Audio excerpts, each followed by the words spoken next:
Super late upload na pala ito mga mamshi. Ito yung bakuna kontra tigtas ni Ira last siguro mga September ata yun. Kaya itong ganap na to, itong video na to ay medyo matagal na. Share ko lang sa inyo yung mga araw na yan.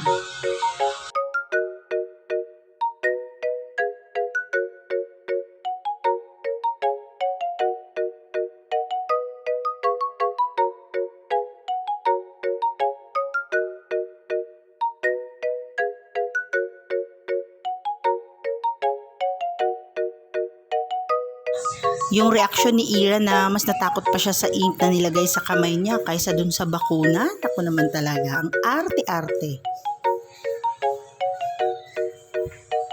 Thank you for watching.